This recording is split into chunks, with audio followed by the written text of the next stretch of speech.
Hello, everyone, and welcome to another episode of This Justin. I'm your host, Justin, and today we are here with another guest. And I'm super excited because my next guest is not only super smart, hardworking, a leader, and like above all when it comes to anything that she does, but she is also my friend. So today, sit back, relax, and enjoy another episode with my friend, Zoey Brooks.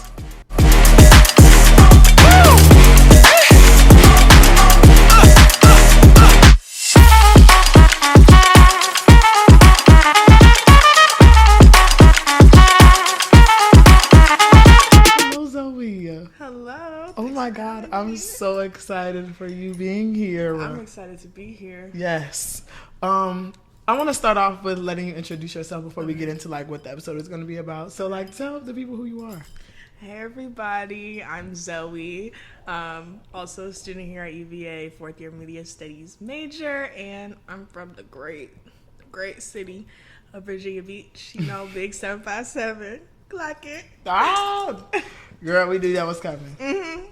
I'm so glad that you're here with me because I want to talk to you about like a plethora of things. But this episode is going to be diving more into like getting out of your comfort zone and going places that you never, experienced before, and not just like in life, but like with decisions, with anything that you do. Sometimes it's like imperative that you get out of your comfort zone, and I feel like we've been through a lot together. Yeah. I feel like we have. We lived in Italy together for a month. Yeah. A whole month. Yeah. Two Black Americans. Okay. Two Black Americans. And, and blonde hair. And blonde hair. Girl, we had blonde braids. Okay. To our kazoo down. So, yeah. Yeah. We was Becky with the good hair for real when we lived in Italy. And they knew it. Yeah. But not only have we experienced that, like we've come to college together as first generation students, and like we have been thrown into a lot of different situations where we've had to kind of pivot and get out of our comfort zone. Yeah. So I wanted to start off with asking you, like, is there anything like at this point in time, like as your fourth year, that you've been like, oh, I've been forced to kind of like move out of my comfort zone, or like stuff is changing for me, like as it comes to a close? I think being a fourth year, it's like everything is changing. Yeah. Like you're no longer the naive first year, like walking around not knowing anything. Like now people are looking to you because they think you know everything. Right. And it's like, ooh, I do kind of gotta present myself a little differently now. Mm-hmm. So I think like closing this chapter out, and I think like also just like going into adulthood and figuring out what the next step is. I think for me, I feel like I've always like kind of lived off of like, I know what the next step is because it's like, you're just in school. Right. Now it's like, the world is your oyster. You can do anything. Yeah. Your life is now your life. It's not like there's a track for you to go. So it's kind of been just like taking my mindset out of, I need to be doing what this person is doing, or like I need to be doing A, B, C, and D because somebody else did that. Mm-hmm. And I think also being more vocal about that, because I feel like a lot of people are in that mindset of like, this is what I need to be doing. Mm-hmm. And it's like, I do fear this is your life. And if you continue to live like living off of what somebody else is doing, you'll never be able to find your footing of like who you are and what it is you want your life to be. No, that was like so touching. Like not only was everything you said like 100%, but I feel like that's a lot of advice that people don't understand when they get to fourth year. Like some people never get it, and I feel like at this point in the end of your college, well, not even the end, but like like closing out the first chapter of your bachelor's degree, like there are a lot of moments in time where you have to like really sit down and realize like this is my decisions become more final now. Yeah. Like I can't just say, oh, I'm gonna try this. Like no, because trying something could ultimately lead to something else, and that could like, you know what I mean? Yeah. Like all of your decisions become so much more important. Yeah. So being and realizing that you don't know as much as you should is a great thing at this point, and I feel like acknowledging that and like throwing that out there is like a great start to like moving forward and moving into a better direction, especially when you're going into like what type of job you're looking for, like where you want to live, like looking at things like that. Like you really have to take everything into account. Mm-hmm. But that moves me into like what I wanted to ask you next too, is because like I said, we lived in Italy together. Yes. And study abroad is something that a lot of people don't understand, like really does impact your college experience. I feel like when I was a second year, obviously like you still trying to get your classes together, which also now it's like you're picking your class, you're picking your major, like you're solidifying stuff like that. But then you take your summer and you just go abroad. Right. Like that big gap of time. I don't think people realize how much of that time period really shapes your college career. Because for me, I feel like, child, I had a lot happen to me. We know I had a lot happen to me in Italy. So like, but for you, I know like that was one experience that would like kind of ultimately took you out of your comfort zone. Yeah. So like, walk through like how it felt like not only just being in a new country, but also just like being a second year, first generation student that already still trying to navigate college, but now I'm navigating like studying in a different country too. Like, how was that for you? I'd say even having the opportunity to like browse through the study abroad catalog of like things was just like, I don't want to say overwhelming, but it's like, dang, like I'm really about to go like abroad. Like it was going to be somewhere, but it was like, dang, like I'm really about to go abroad. And it's like the only time I've been abroad is on a cruise to the Bahamas. Like, girl. Like, and it was what, 2-3 days? And depending on the program, we were going to be there for multiple weeks. I feel like it was kind of like, dang, like, I'm like living life now. What the heck? Like, this is crazy. For the first time, you felt like you was up there. I was like, hello. And so I think like finding the Italy program and it being something that I actually like enjoy doing was like, wow, like I get to go abroad and do something that I like doing. For context, our program was photography in Italy. So photography and videography in Italy, first of all, if you can get into a program and you're looking for something easy, girl, that's the one. Like we did, like, I don't want to say nothing, but shoot. The club sauce for the class. And that's the thing. The one thing I appreciate about our program is like a lot of programs you do have to do like actual physical work. Yeah. And all we did was, I don't want to say all, but majority, 99% of the program was us being in 2 parts of Italy. And we walked around, saw different monuments and different like historical places. We learned, like our professors talked to us in like different museums and stuff like that. And we literally were putting together a photo book at the end of it. So we just like took pictures. We got to explore with our cameras. Like a lot of people, like they just got their camera for the first time or they hadn't used it for real. And I think it's truly like, or at least for me, being someone who's interested in like photography, being able to be in a setting where I'm just exploring, learning my camera, learning how to take pictures, learning the fundamentals of it was like perfect for me. And I was like, wow, like what a freaking dream. And I get to do it with one of my close friends. Like what? Like, it was so fun. In what world do you get to do that? Mine. And for us, it was free.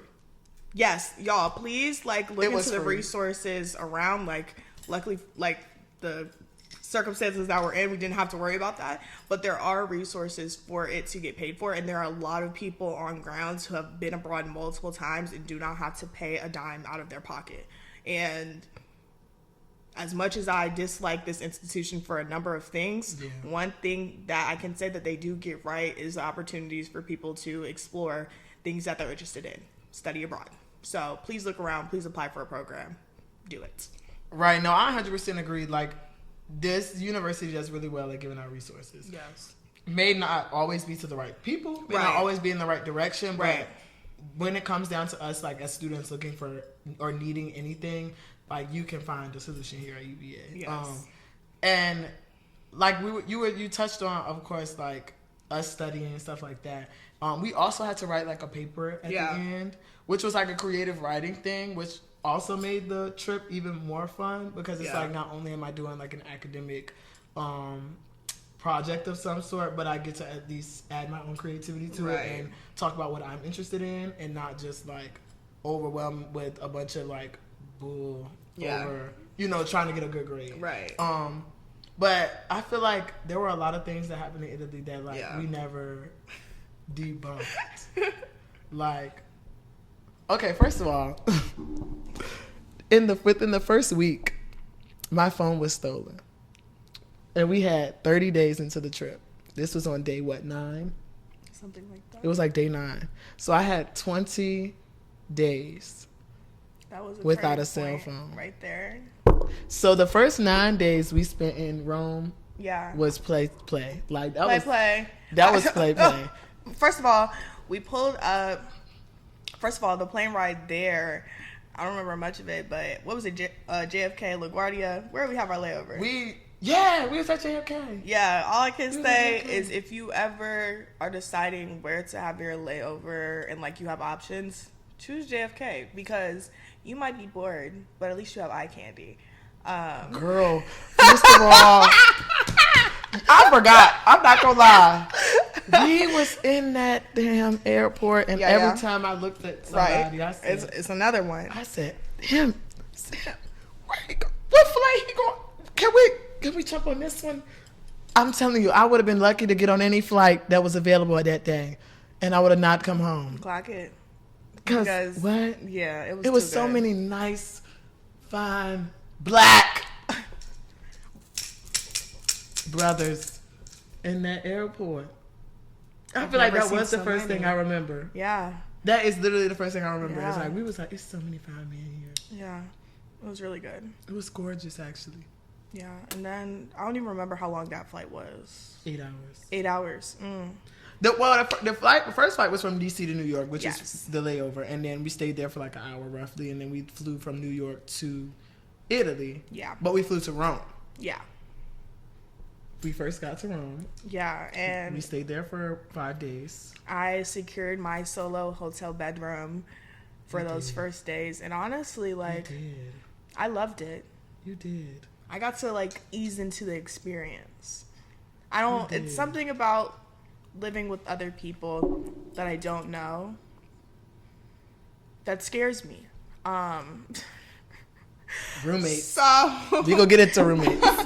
So having that hotel room by myself, really, I had the big bed, like bathroom. It was yum. I enjoyed myself thoroughly, except I did fall asleep.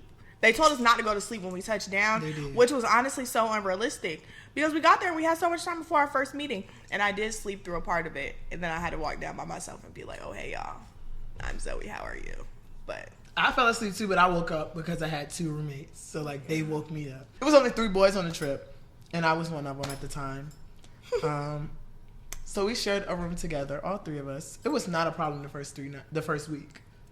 The first week was absolutely, like, was not an issue at all. Party, eat, get drunk, go home, do it all over again, like, literally, it was the same thing. And we would get up early, walk around, get out, eat, drink some more, then you go out drink some more, and then you come back. Like, it was so, but most of the drinking was wine though, so it was like recreational, like, drinking. It wasn't like you were just taking 15 shots of Casamigos and walk around. Like, no.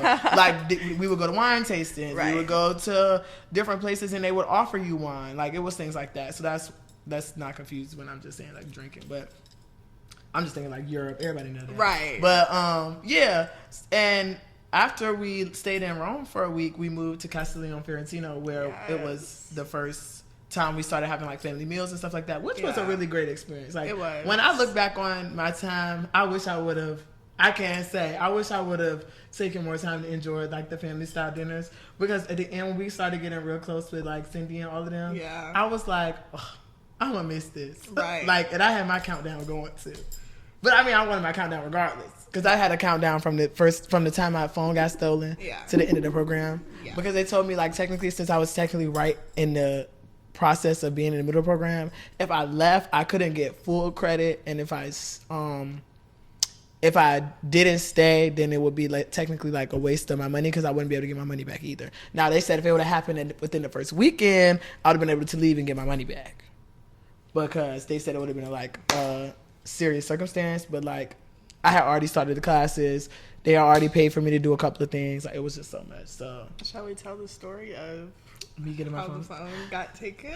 Yes, let's go ahead and just tell it.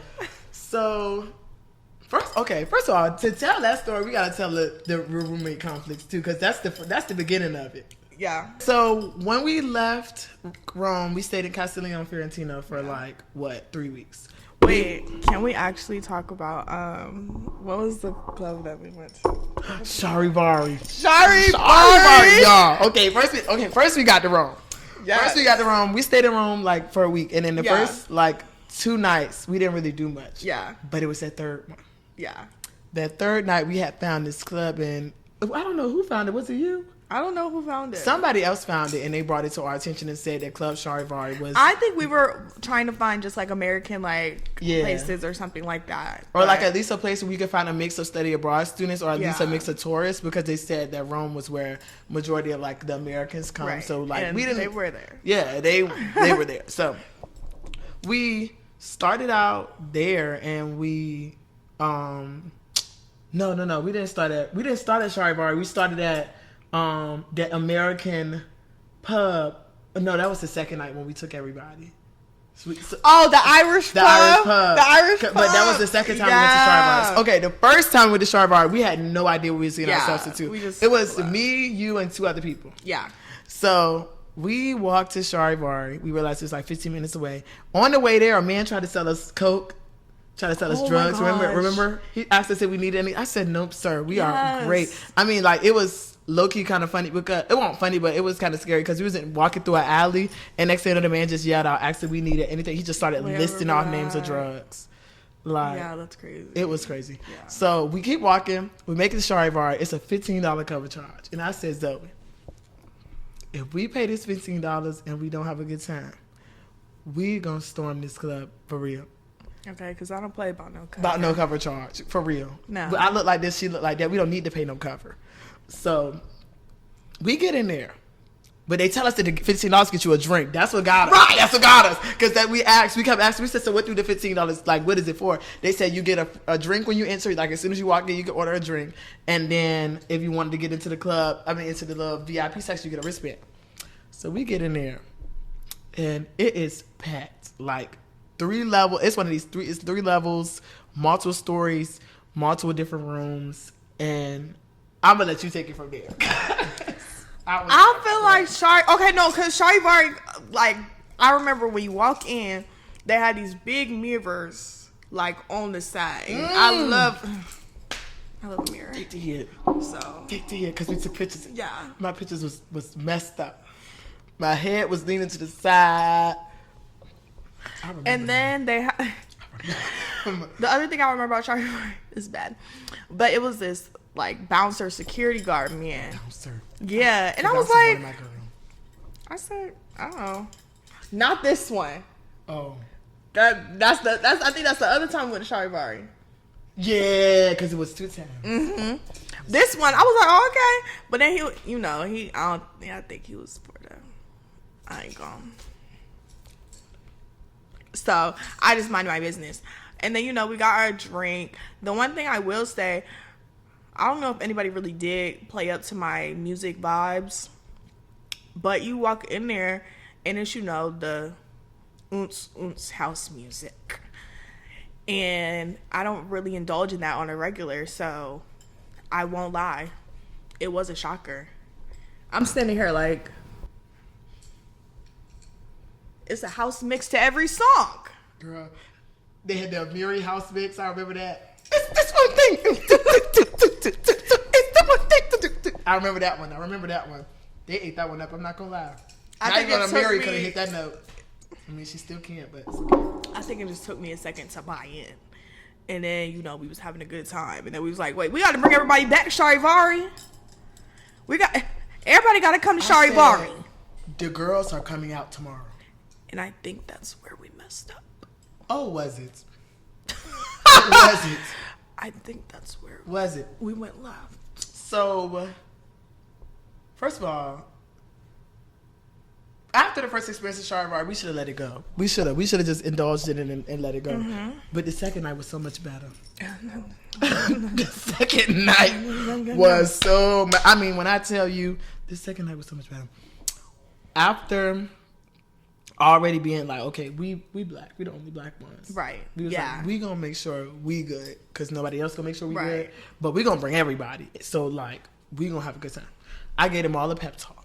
we went to the Irish pub first so everybody could meet up. Everybody got their drinks. They did a karaoke. Cover y'all's cup. We was in a foreign country. Act like you got some. I was teaching them all the rules. You cover your cup. You put your straw up in between your fingers. Because we're not getting drugged out here. That's how you drink. And anything else that you want to do, you want to get another drink, you have to go with somebody so they can watch your cup as the people pour it. Like, it was a lot of rules. I was trying to tell these people, some of these people ain't never been through nothing.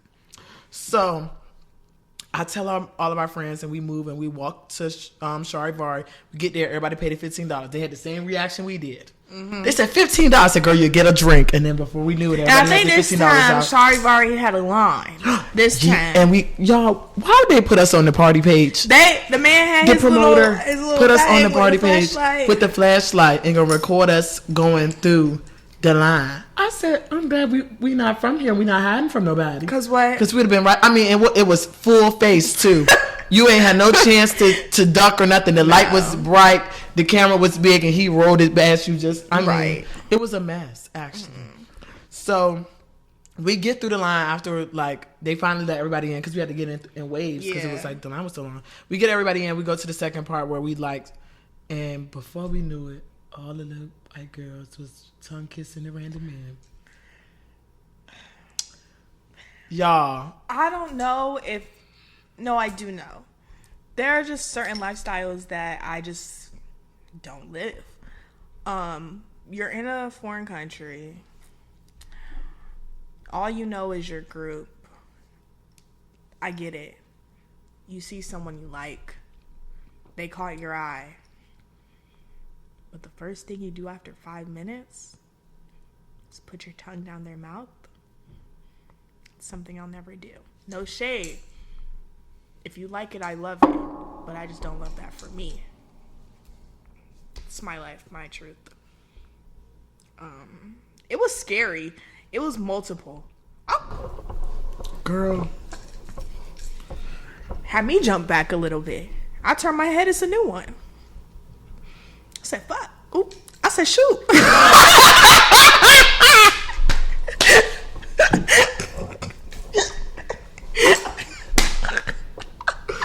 Oh my God. Cause like, I won't even do that in America. I did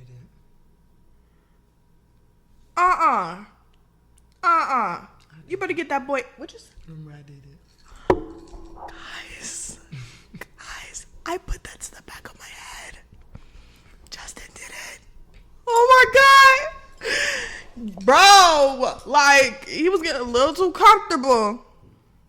I go ahead and step to the side a minute, go ahead, chat it up with a few of the other people, you know, make sure I'm making my rounds. I swear I just hear, oh my God, Justin. Oh my God, Justin. I said, what? I heard that too. I turned my head. It was not one of my proudest moments.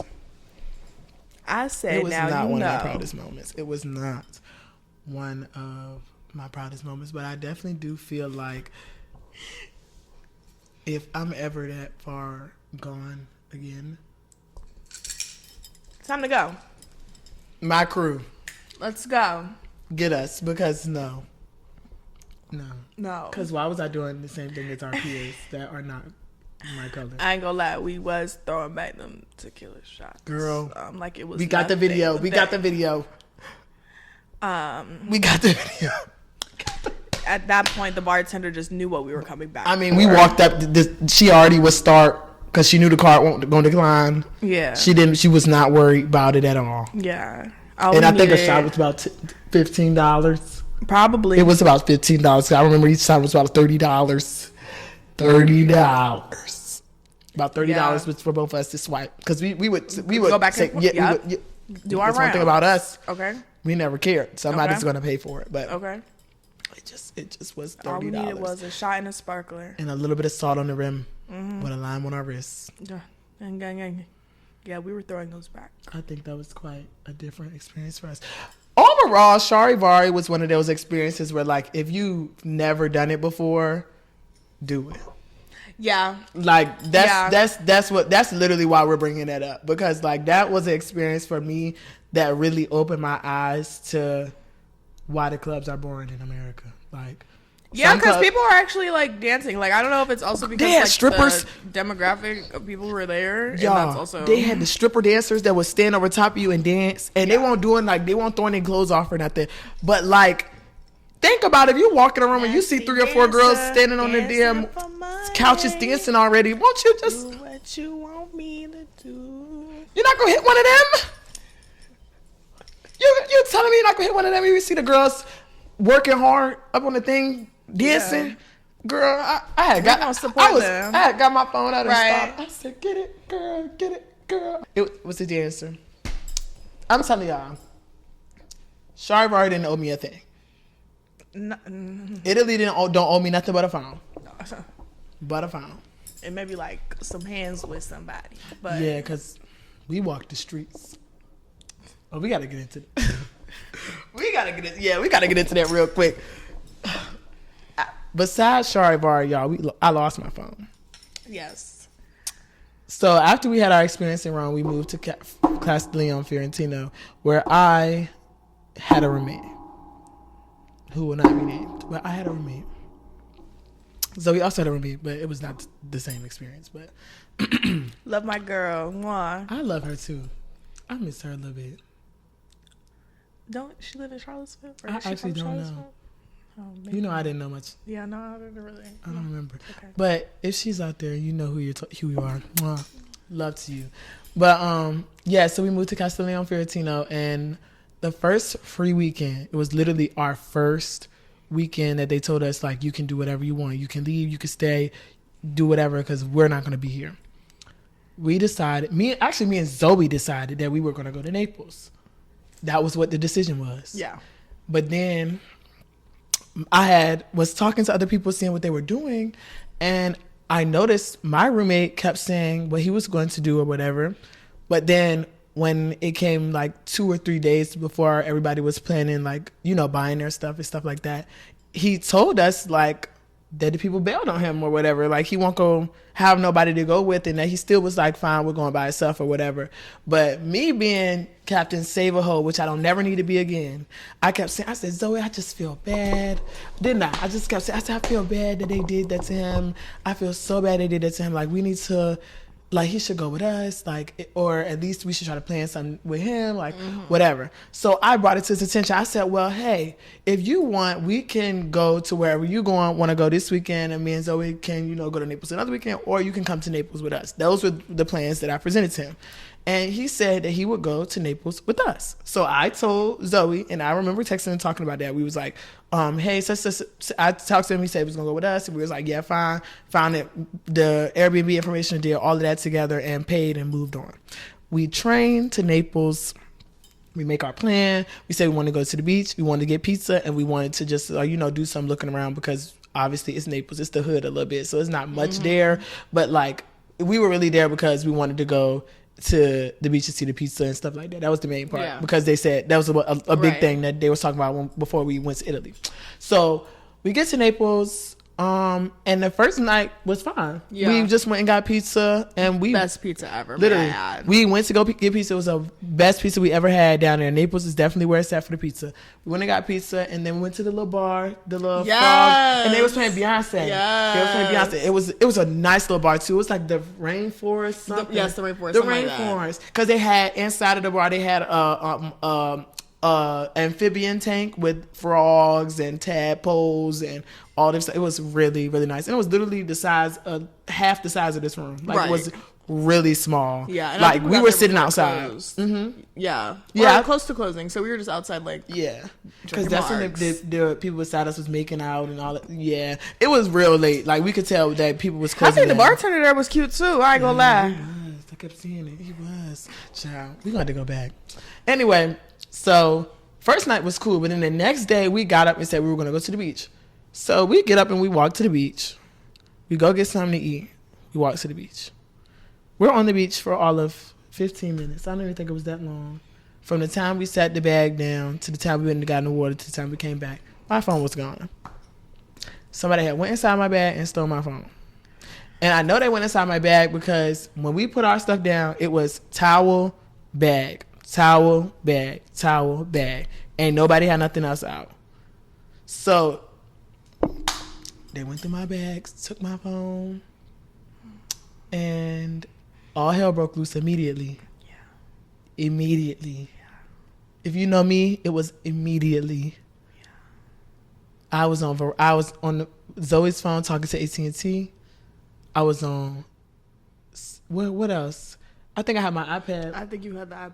I had my iPad with me, tracking it, seeing where the people was going, because I could see them actively moving around with my phone. But we're in Italy with no cars, so like there's taxis, there's a whole bunch of other systems that we have to go through. Like it was a lot. So we retired back to where we were staying at. I get on the phone with Apple so they can lock my shit down.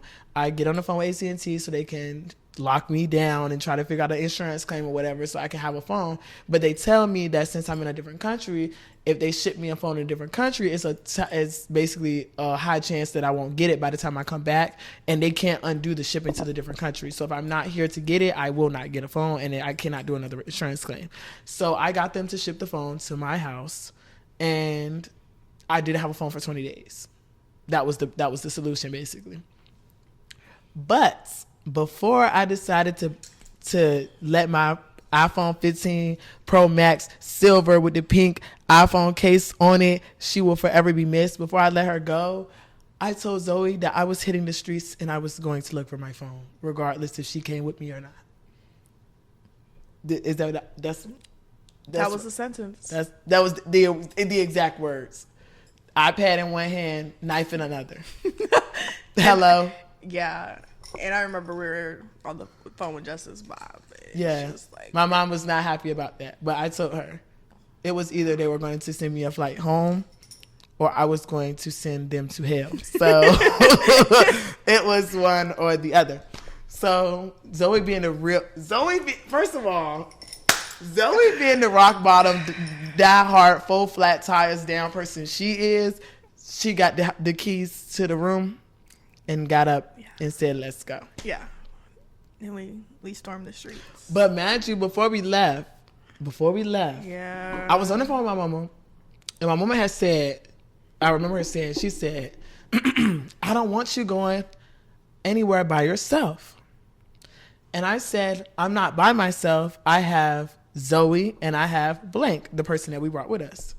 And he details out of his mouth, this is the first thing he said since my phone been stolen. The first words, I'm not doing all of that over no phone. Don't bring me into that. And stormed out of the room. Am I lying?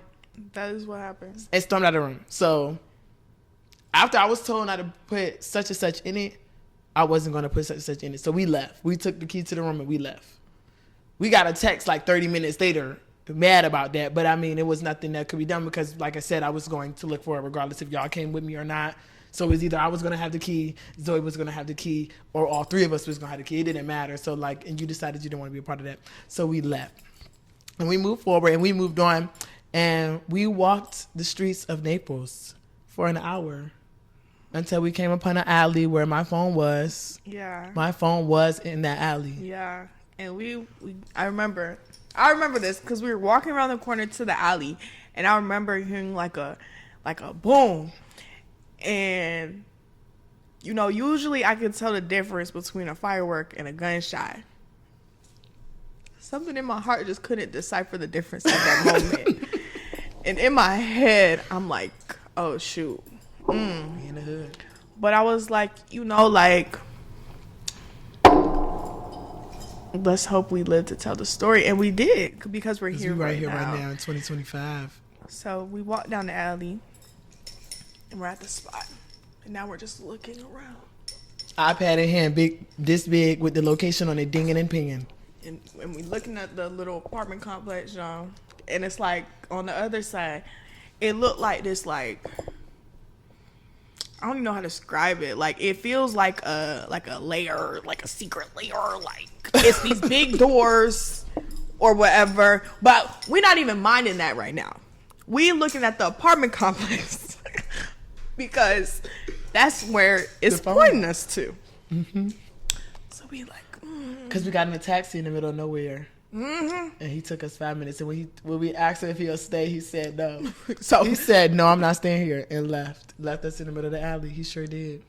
So That's how we knew we was in a rough spot. Did we start knocking or did we like walk up? How did we do No, it? what happened was I was looking around for my phone. And I kept pressing the button, and I was like, "It's around here somewhere." And that was when the lady yelled down at us, "Mama Maria."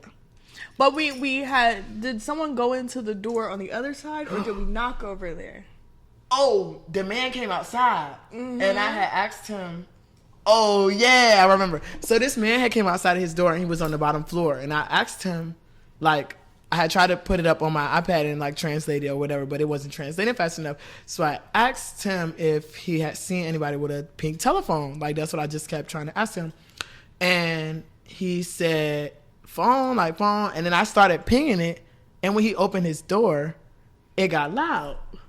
But it wasn't loud like it was directly in there, because like, no shade, I really don't think he had it.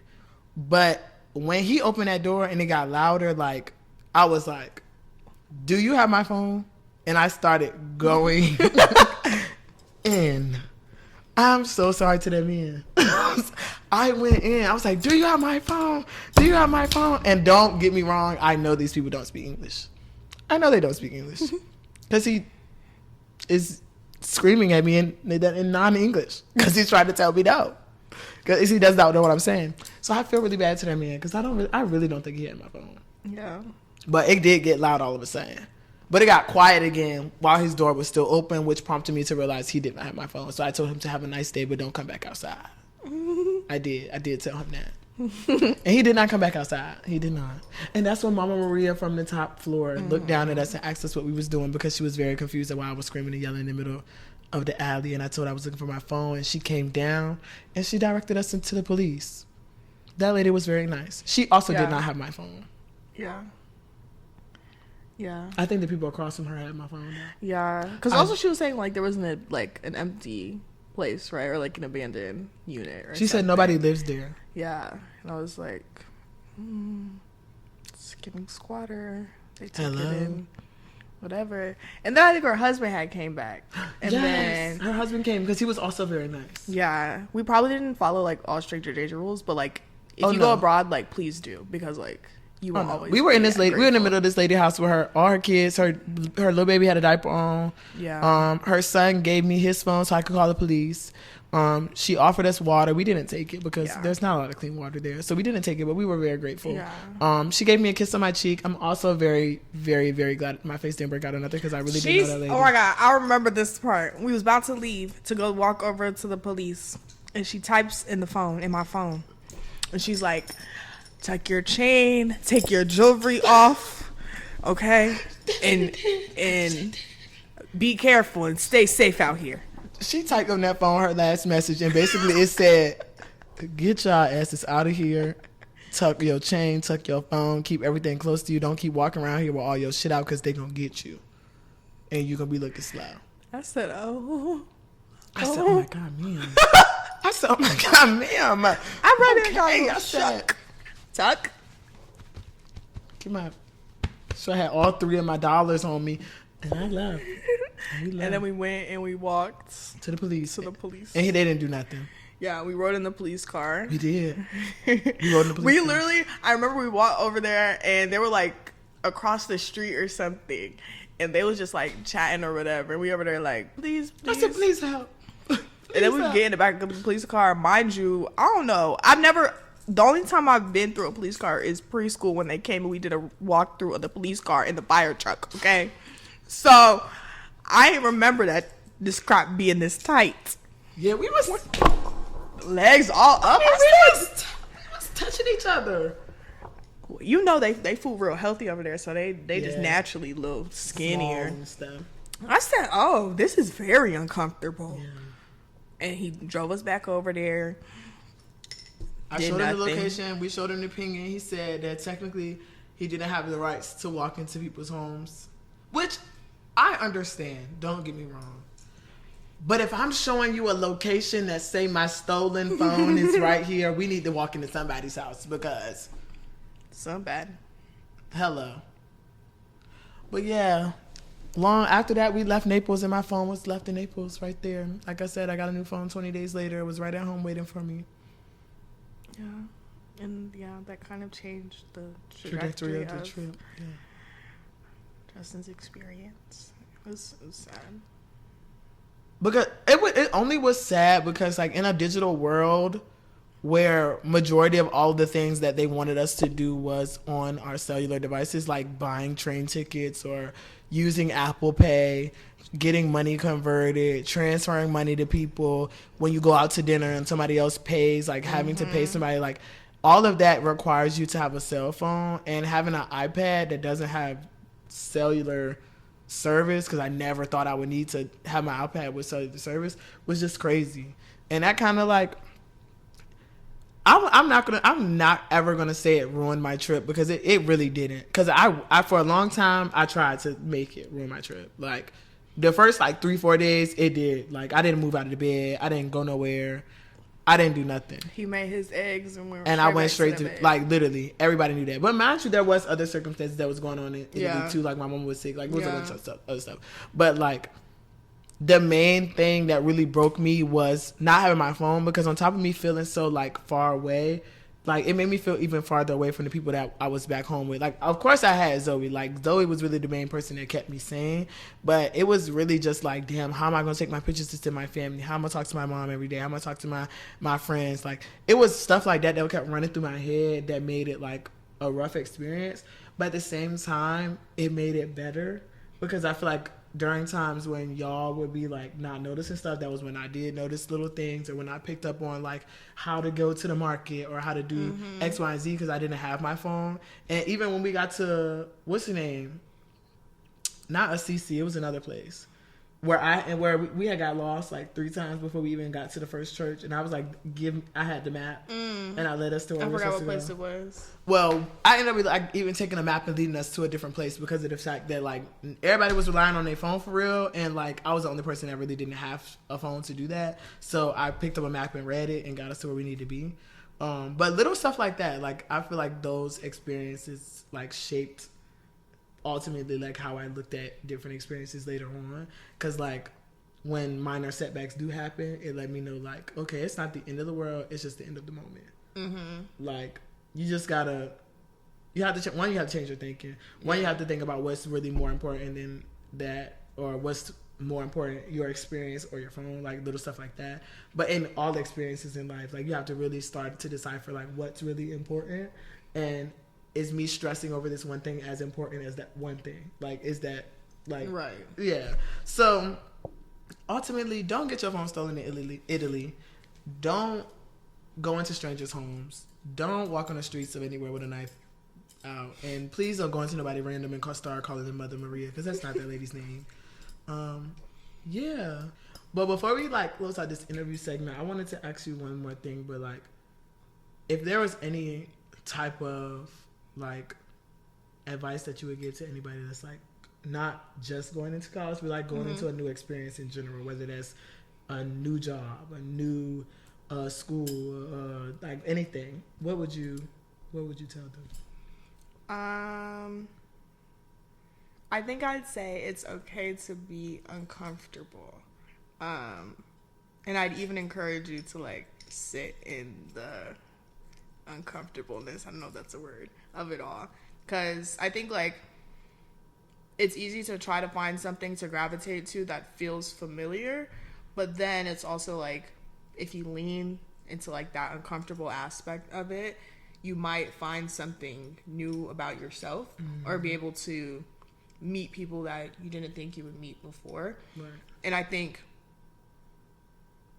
once you figure out what's going on, if you like it or not, you can move forward from there. But at least you can say, I stepped into the uncomfortable part of it and I tried something new, and I wasn't like sticking to what I know. Because I think you can stick to what you know for a long, long time, and it's like you don't think you're growing as a person, you're not where you want to be, and it's really just that one new step, that right left turn, or like that next left turn, that you can be like, everything that you ever wanted was literally in that space that you were like, I don't want to go over there. So it's like, be okay with being uncomfortable, be okay with something not going your way the first time, because also, again, you're learning, you're growing. We're only like 21 years old right now, and I feel like a lot of times like we put it as like, oh, like I'm so old, like, da-da-da-da-da. But, like, God willing, like, we're so young. Like, there's so much life ahead of us. Yeah. And this will just be a chapter where we're like, dang, like, there was a lot of growth there. Mm-hmm. And now, however many years later, like, looking back on it, you're like, dang, like, you know, I wasn't perfect, but, you know, I learned some things and, you know, I got better. And now I'm here. So, you know, learn, grow, be okay with being uncomfortable, and, yeah, choose yourself, be happy. Yeah. That's a great place for us to pivot into our game. All right, we are back, and we are ready for our game. Zoe, are you ready? I'm ready. Okay, so the game we are playing today is called Hotseat Zoey. In the theme of being uncomfortable and basically getting out of your comfort zone, I have a couple of questions here, and Zoe's gonna only have 10 seconds to answer. Each question you have 10 seconds. Okay. All right. People dating in their friend group, is it a smart move or a disaster? Disaster. Professors who say no extensions, reasonable or power trip? Depends. On what? 7, 6, 5, On the 4, extension I'm asking for. 3. Okay. If I'm asking for a day, 2, please. 1. UVA's fashion scene, original or copy paste from Pinterest? 10, 9. I'd say original. Hookup culture, empowering or emotionally bankrupt? 10, 9, 8, 7, 6. I'll say emotionally bankrupt. Ooh! Study abroad, life-changing or flex? I'd say both. I'd say both. Dating apps on grounds, yes, no? Absolutely not. I would have used different choice of words, but absolutely not. Oh my God. And then most toxic major energy goes to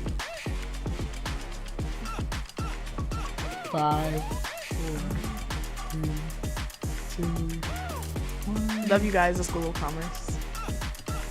And with that, we have our interview with Zoey Brooks. I'm so happy that you were here. Thank you for having me. This was great. Guys, I hope you enjoyed another episode of This Just In. And I hope you enjoyed Zoey. Like, she's so amazing. And I'm just so glad you were able to grace my couch and my podcast with your presence. Like always, I hope you guys have a great rest of your day. And I hope to see you in another episode of This Just In.